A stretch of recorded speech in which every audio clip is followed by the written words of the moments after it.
Now, let's take a look. If we have the same principal quantum number, so since if we look at the relative energies for the 3s versus the 3p versus the 3d orbitals, okay? Where we have the same principal quantum number, 3, but our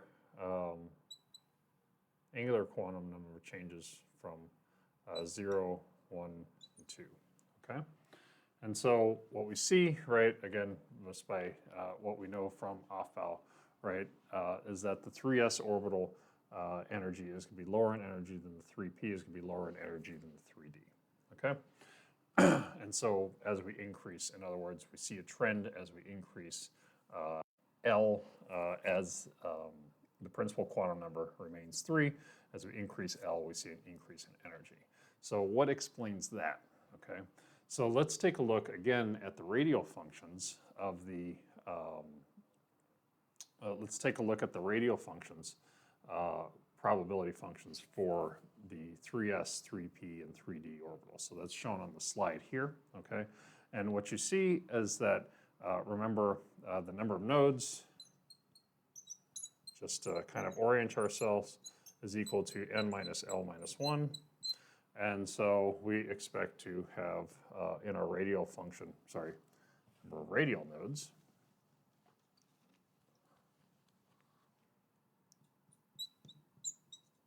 I should say, n minus L minus 1. So for 3s, that should be 3 minus 0 minus 1, so we have 2 nodes, 1 node, 0 nodes.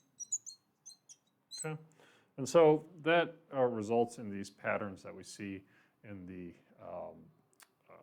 square of our radial function as shown on the slide. And so as you can just see by inspection, right, the 3s has 2 nodes, the 3p has 1 node, and the 3d has 0 nodes, okay?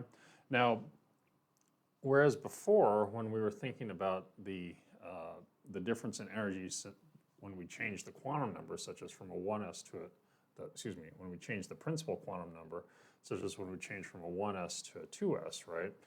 We were thinking a little bit as the major difference being the mean distance between the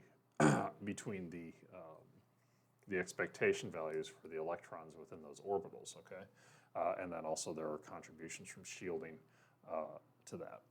But in this case, right, if we look at this, the mean and the median, right, distances of the electron in either the 3s, 3p, and 3d orbitals, they're much more similar, okay? There are differences, but there are not as big of differences there is when you change the principal quantum number, you change shells, okay? And so what dictates this general ordering, right? The 3s, 3p, 3d. Well, in that case, right, we go back to thinking about shielding. So which of these shields better than the others? And so we have to think about that, we have to think about the concept of penetrability, right? And so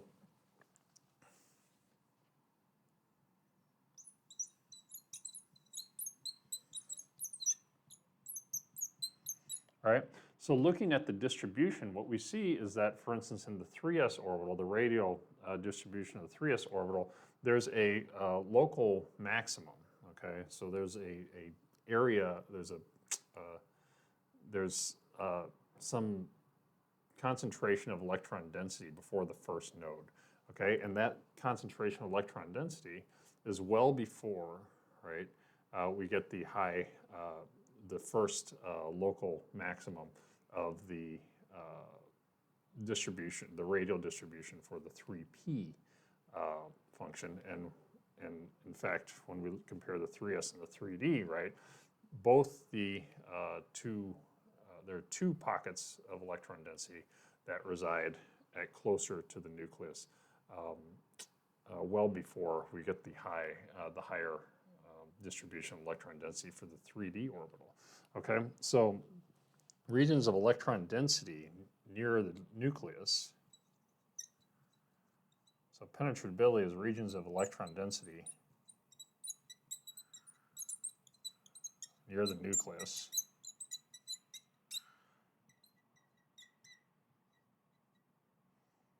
have higher penetrability.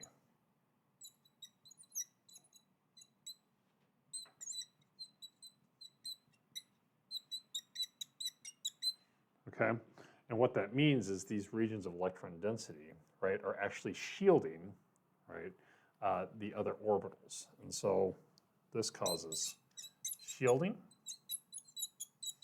and therefore the 3s orbital, which has higher penetrability than the 3p orbital, right, shields the 3p orbital, and therefore the 3s orbital is going to have a lower energy than the 3p orbital. The 3p orbital, in turn, well, the 3p orbital and the 3s orbital both shield the 3d orbital, and therefore they're going to have, that's going to increase the energy of the 3d orbital. And so this is why we see the arrangement of these orbitals that we use for the Aufbau principle.